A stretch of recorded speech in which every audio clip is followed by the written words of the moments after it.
పశ్చిమ గోదావరి జిల్లా తణుకులో ఆటో డ్రైవర్లు ధర్నా నిరసన చేశారు. ముందుగా రైల్వే స్టేషన్ రోడ్ నుండి నిరసనగా బయలుదేరి నరేంద్ర కోడలి సెంటర్ మీదుగా మున్సిపల్ కార్యాలయం వద్ద చేరుకున్నారు. రాజకీయ పార్టీలు ఇచ్చేటువంటి ఉచిత పథకాలు ఏమీ వద్దంటూ ఆటో కార్మికుల పొట్ట కొట్టొద్దంటూ ధర్నా రాస్తారోకో నిర్వహించారు.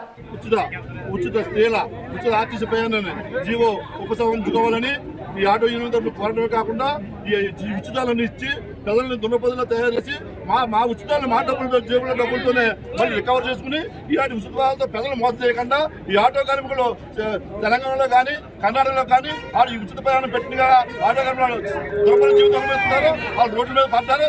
కాబట్టి ఈ రాజకీయ పార్టీలు దయచేసి ఈ జీవోని ఈ స్త్రీల ఆర్టీసీ ప్రయాణం జీవోని వెంటనే రివర్స్ తీసుకుని ఇలాంటి ఉచిత పథకాలు ఇంకెన్నడూ ప్రజలు మభ్య పెట్టేలా చేయొద్దని ఈ ఆటో కార్మికులు కొట్టద్దని ఈ అన్ని రాజకీయ పార్టీలు ఈ పశ్చిమ గోదావరి జిల్లా ఆటో తరఫున తెలియజేస్తూ ఈ ఉద్యమాన్ని మరింత ఉద్యమంగా తయారు చేసి ఈ జీవో వెనక్కి వెళ్ళేదాకా పోరాడతామని చెప్పి సంఘ సభ్యులందరూ ఏకం చేసి ఈ యూనియన్లందరూ ఐక్యత చేసి ఇంకా ఈ పోరాటం ఉధృతం చేస్తామని చెప్తూ మరి అక్కడ కర్ణాటక రాష్ట్రంలోనే నా పేరు లాజర్ అబ్బదాసరి, తణుకు సూర్యోదయ ఆటో యూనియన్ ప్రెసిడెంట్గా పనిచేస్తున్నాను.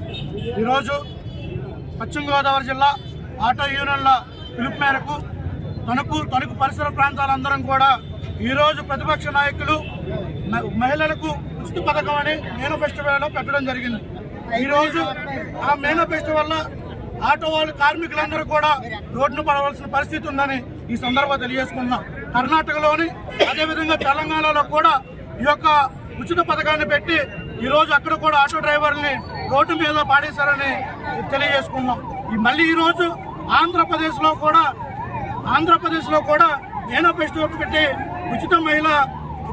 మహిళలకు ఉచిత బస్సు సౌకర్యం కల్పిస్తామని చెప్పడం చాలా బాధాకరమని ఈ సందర్భంగా తెలియజేసుకుంటూ ఉచిత మహిళా పథకాన్ని వెంటనే ఉపయోగించుకోవాలని ఈ సందర్భంగా తెలియజేసుకుంటూ సెలవు తీసుకుంటాం.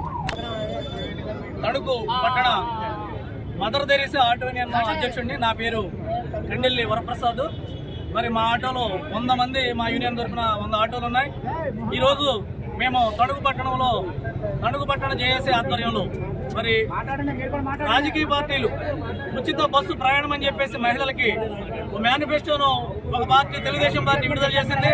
దానికి అనుగుణంగా ఇప్పుడున్నటువంటి ప్రభుత్వం దాన్ని ముందే అమలు చేయాలనేటువంటి మరి ఆలోచనతో ఒక జీవో తీసుకొస్తుంది అనేటువంటి భయంతో మేము